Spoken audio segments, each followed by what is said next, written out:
Hello बच्चों, I hope आप सब बढ़िया होंगे। तो आपके सामने जेईई मेन 2026 एक चैप्टर और सॉल्यूशन जिसका पेपर एनालिसिस आप सभी के लिए मैं लेके आया हूं।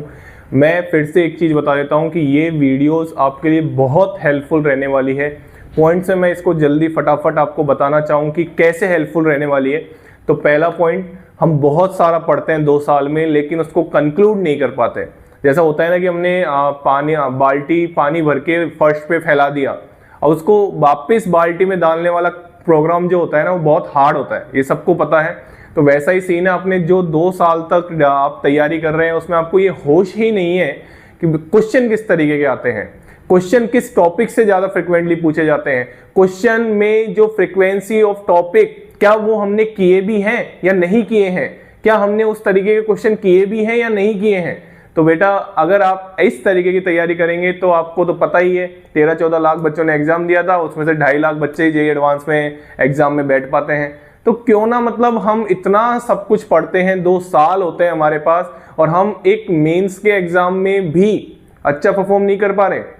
तो बेटा ये वीडियो इसलिए हेल्पफुल है कि ये तो कर तो आप भी सकते हो, लेकिन मैं अपने तरीके से जब बताऊंगा तो आपको ये एहसास होगा कि यार जो हम टॉपिक पढ़ रहे हैं उससे क्वेश्चन आ रहे हैं, फिर भी हमको नहीं आइडिया है, और अगर आइडिया है भी तो हमसे वो क्वेश्चन क्यों नहीं हो रहे हैं। तो मैं आप सभी बच्चों से इस वीडियो से ये बोलना चाहूंगा कि जो भी मैं पेपर एनालिसिस लेके आ रहा हूं, अगर आपने इनको एक बार भी सुना है तो आप इन टॉपिक को पक्का करके जाइए। ये ऐसा नहीं है कि जेईई मेन 2026 में पूछ लिया गया तो 2027 में नहीं पूछेगा, 2028 में नहीं पूछेगा। हर साल इन्हीं टॉपिक से फ्रिक्वेंटली क्वेश्चन पूछे जाते हैं और जाते रहेंगे, क्योंकि जो चैप्टर के मेन टॉपिक हैं वहीं से क्वेश्चन ज्यादा पूछे जाते हैं। बात की गहराई को समझना, मेंस के एग्जाम की बात कर रहा हूं मैं। तो अगर आप इन टॉपिक जो आपके सामने लिखे हुए हैं ना मैंने, अगर इन टॉपिक को भी करके जाते हैं ना, तो आपका ये मानिए चैप्टर का 90 से 95% पार्ट तो ये आपके सामने लिखा हुआ है। बात समझ पा रहे हैं? तो क्यों ना हम अपने जो भी रेस्पेक्टिव टीचर से पढ़ रहे हैं, जहां पे भी इंडिया के किसी भी कोने में पढ़ रहे हैं, तो हम क्यों ना इन टॉपिक को पक्का कर लें। अगर एक बार समझ में नहीं आया टीचर का जो वो बोल रहा है, तो उससे जाके दूसरी बार पूछ लो यार, क्या दिक्कत आ रही है। लेकिन हम अगर ये टॉपिक करके जाते हैं तो मैं आपको लिख के दे सकता हूं कि अगर आप ये टॉपिक अच्छे से और इनके 10, 15, 20, 25, 30 क्वेश्चन जितने भी आप लगाना चाहें आपकी कैपेसिटी के अकॉर्डिंग, लेकिन अगर आप ये टॉपिक करके जाते हैं तो आपका ये हो सकता है कि आपको जो स्कोर आ रहा है ना, अभी जिस भी कोचिंग में या जिस भी इंस्टीट्यूट में आप पढ़ रहे हैं, किसी भी कोने में इंडिया के, तो आपका स्कोर बढ़ेगा, ये मैं लिख के दे सकता हूं। लेकिन आपको ये होश होना चाहिए कि अगर आपने वो चैप्टर पढ़ लिया है तो क्वेश्चन किस तरीके के आता है जेईई मेंस में। तो इसलिए बोलता हूं कि पीवाईक्यू करना मस्ट है। अरे अगर कुछ भी नहीं करो ना, तो कम से कम आप क्या कर लो, जो एक चैप्टर के 250-300 क्वेश्चन पीवाईक्यू आए हुए हैं, केवल वही कर लो।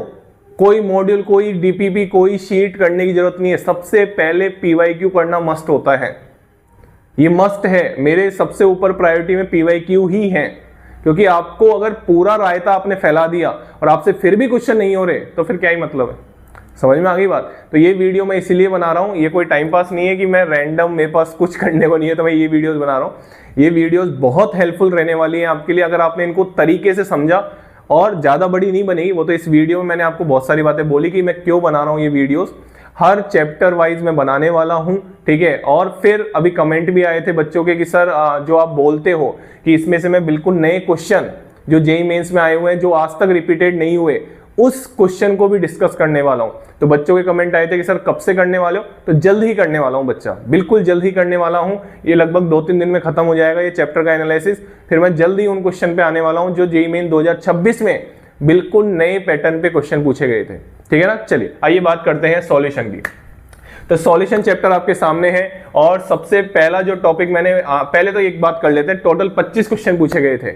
19 शिफ्ट में एग्जाम हुआ था, टोटल 25 क्वेश्चन पूछे गए थे, मतलब हर शिफ्ट में मानिए एक क्वेश्चन तो आया ही आया था कम से कम, ठीक है ना। चलिए इसके बाद अगर बात करें कॉलिगेटिव प्रॉपर्टीज की, तो कॉलिगेटिव प्रॉपर्टीज देखो आराम से सुनना, बिल्कुल आराम से आहिस्ता आहिस्ता मैं बताने वाला हूं, जिससे आपके दिमाग में बैठे कि जो हम पढ़ रहे हैं, जहां से भी हम पढ़ रहे हैं, क्या इंपॉर्टेंट है और क्या हमको वो इंपॉर्टेंट चीज समझ में आ भी रही है या नहीं आ रही है, ठीक है ना। चलिए तो यहाँ पे कॉलिगेटिव प्रॉपर्टी, ये जो एक क्वेश्चन पूछा गया था ना बेटा, मिक्स क्वेश्चन पूछा गया था, 5 स्टेटमेंट दे रखे थे जेईई मेन 2026 ने इस बार यही किया है, 5 स्टेटमेंट दिए हैं, फिर उसके अंदर ऑप्शन बनाए हैं, मतलब मल्टी सेलेक्ट क्वेश्चन बना दिया, ठीक है ना। चलिए, तो एक क्वेश्चन पूछा गया था, थ्योरेटिकल क्वेश्चन था, सिंपल क्वेश्चन था, बेसिक क्वेश्चन था। इसके बाद अगर मैं बात करूं, आपको मैं ये दिखाऊंगा कि यार जेईई मेंस में इतनी शिफ्ट में पेपर होता है तो क्वेश्चन देखो किस किस फ्रीक्वेंटली से रिपीट होते हैं। आइए मैं आपको बात करता हूं। जैसे मैं बात कर रहा हूं कोलिगेटिव प्रॉपर्टीज में रिलेटिव लॉवरिंग वेपर प्रेशर, दिख रहा है आपको।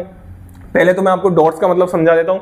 अगर एक डॉट दो जगह है मतलब वो एक ही क्वेश्चन है, अगर 2 डॉट 2 जगह है तो भी वो एक ही क्वेश्चन है, 3 डॉट 2 जगह है तो भी एक ही क्वेश्चन है, 4 डॉट 2 जगह है तो भी वो एक ही क्वेश्चन है। समझ में आ गई बात। चलिए, आरएलवीपी की अगर मैं बात करूं, देखो आरएलवीपी और डेल्टा टीवी इनका जो कोऑर्डिनेशन बैठाया है ना, कोऑर्डिनेशन चैप्टर की बात नहीं कर रहा हूं, ठीक है ना, इनका जो कनेक्शन बैठाया है ना 2026 में, मैं आपको बताता हूं 1 2 3, 1 2 और 3 क्वेश्चन, मतलब delta TV elevation of boiling point और relative lowering in vapour pressure को जो ज्वाइन करने वाला क्वेश्चन आता है, मिक्स क्वेश्चन आता है इन दोनों प्रॉपर्टीज का, वैसे 3 क्वेश्चन पूछे गए थे 25 में से।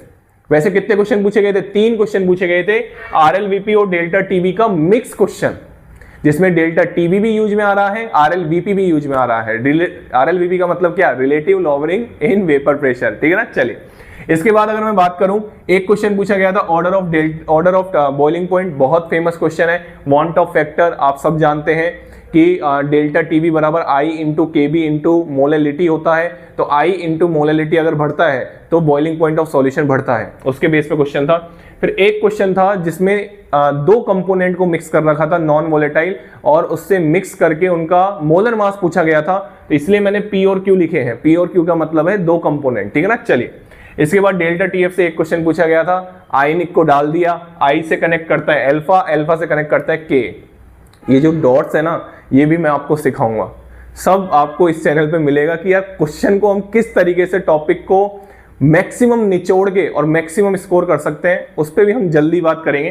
तो आई से अल्फा को कनेक्ट किया, अल्फा से के को कनेक्ट किया, आयनिक इक्विलिब्रियम तक पहुंच गया, ठीक है ना, डेल्टा टीएफ के साथ, ठीक है। चलिए, तो ये मिक्स क्वेश्चन आप मान सकते हैं, जैसे जेईई एडवांस में पूछे जाते हैं। ऑस्मोटिक प्रेशर भाई साहब भर के आया था, 1 2 3 4 5 6 क्वेश्चन ऑस्मोटिक प्रेशर के, मतलब कितना खतरनाक। मतलब आप ये सोचिए कि आप मोटा मोटा आइडिया बताऊं, 6 7 और ये 8 9 10 11 12 13 क्वेश्चन, 25 में से 13 क्वेश्चन किससे पूछे गए? कोलिगेटिव प्रॉपर्टी से। मतलब जो चैप्टर के लास्ट में आपको पढ़ाया जाता है ना कोलिगेटिव प्रॉपर्टीज के नाम से, 25 में से 13 क्वेश्चन पूछे गए। और जेईई एडवांस का तो खैर फेवरेट है ही, क्योंकि वो क्वेश्चन भयानक कहां से बना सकता है, वो क्वेश्चन भयानक इन चारों प्रॉपर्टीज से बना सकता है। तो 25 में से 13 क्वेश्चन पूछे गए थे कोलिगेटिव प्रॉपर्टीज से। आप देखिए 6 क्वेश्चन ऑस्मोटिक प्रेशर से, और यहां पे आप एक खास बात देखिए, ये जो ऑस्मोटिक प्रेशर का क्वेश्चन है उसको कोऑर्डिनेशन से भी टच कर दिया। K4FeCN6 बहुत पॉपुलर एग्जांपल है K4FeCN6 का। सेमी परमिएबल मेम्ब्रेन बना रखी थी, एक तरफ K4FeCN6 लिख रखा था पोटेशियम फेरोसाइनाइड, और एक तरफ लिख रखा था FeCl3, उसके बेस पे क्वेश्चन था। उसकी मैं बात करूंगा, वो थोड़ा नए तरीके का क्वेश्चन लगा मुझे। वांट ऑफ फैक्टर से एज सच कोई क्वेश्चन नहीं देखा गया, वो मिक्स क्वेश्चन आता है हमेशा। चलिए, इसके बाद पॉजिटिव डेविएशन 2 क्वेश्चन पूछे गए, एक तो ग्राफ पूछा था, और आप ये मानिए एनसीईआरटी का एग्जाम्पल था, जो एक बहुत फेमस एग्जाम्पल है ना, CS2 एंड एसीटोन। जी हाँ, कार्बन डाइसल्फाइड और एसीटोन एनसीईआरटी में एग्जाम्पल लिख रखा है, ये पॉजिटिव डेविएशन शो करता है, उसका ग्राफ पूछा गया था। चलिए, इसके बाद कंसंट्रेशन टर्म, अब मैं आपको बताऊं, मतलब आप ये मानिए मैं पीवाईक्यू को तो इतनी ज्यादा प्रायोरिटी देता हूं कि जो शिफ्ट में, जैसे जनवरी सेशन में जो पेपर हुए ना, और कोई बच्चा अगर अप्रैल सेशन में पेपर देने जा रहा है तो उसको जनवरी सेशन के भी पूरे पेपर करके जाने चाहिए। और अगर किसी का जनवरी सेशन के लास्ट दिन पेपर है तो उसको जनवरी सेशन के जितने भी पहले पेपर आए ना वो सब देख के जाने चाहिए, वो यूट्यूब पे आ जाते हैं, आप सबको पता है। ये मैं बात ऑब्वियसली उन बच्चों के लिए बता रहा हूं जो अब 2027 में पेपर देने वाले हैं। जिन भी बच्चों का पेपर लास्ट में आ रहा है, अगर सेशन के जो जनवरी सेशन है उसमें लास्ट के दिन आ रहा है, वो उससे पहले वाले दिन के पेपर देख के जाएं। ये प्रूफ है इस बात का कि ये जो क्वेश्चन है ना, परसेंट W/W और मोल फ्रैक्शन, सेम तरीके के 3 क्वेश्चन पूछे गए थे 2026 में, परसेंट W/W और मोल फ्रैक्शन को रिलेट करके एक ही कंसंट्रेशन, दो कंसंट्रेशन टर्म को, केवल दो कंसंट्रेशन टर्म, ना मोलरिटी पूछा ना मोलरिटी पूछा, कुछ भी नहीं पूछा, केवल दो कंसंट्रेशन टर्म को लिंक करके पूछा 3 बार, %W/W और मोल फ्रैक्शन को। तो यार क्यों, मतलब हम क्यों इतना वो कर रहे हैं, तो हम क्यों नहीं करके जाते, करके जाना चाहिए। चलिए इसके बाद बात करें रोल्स लॉ की। Non volatile solute plus volatile solvent आप पढ़ते हैं, आपको पढ़ाया जाता है रोल्स लॉ में 2 केस पढ़ाए जाते हैं जिसमें बहुत वोलेटाइल होते हैं और एक वोलेटाइल और एक नॉन वोलेटाइल होता है। सॉल्यूट की हम बात करते हैं, सॉलिड, ठीक है ना। चलिए तो यहाँ पे एक क्वेश्चन पूछा गया था, वेपर प्रेशर ऑफ सॉल्यूशन को लिंक किया था vapour pressure of pure solvent से, ठीक है। एजोट्रोपिक मिक्सचर से एक क्वेश्चन पूछा गया था कि भैया आप इसको मतलब इस मिक्सचर को सेपरेट कर सकते हो कि नहीं कर सकते डिस्टिलेशन से, वैसे 2 स्टेटमेंट बनाए गए थे। बहुत प्यारा और बहुत स्टैंडर्ड वाला क्वेश्चन था। चलिए रोल्स लॉ, बहुत कंपोनेंट और वोलेटाइल, 3 क्वेश्चन पूछे गए थे।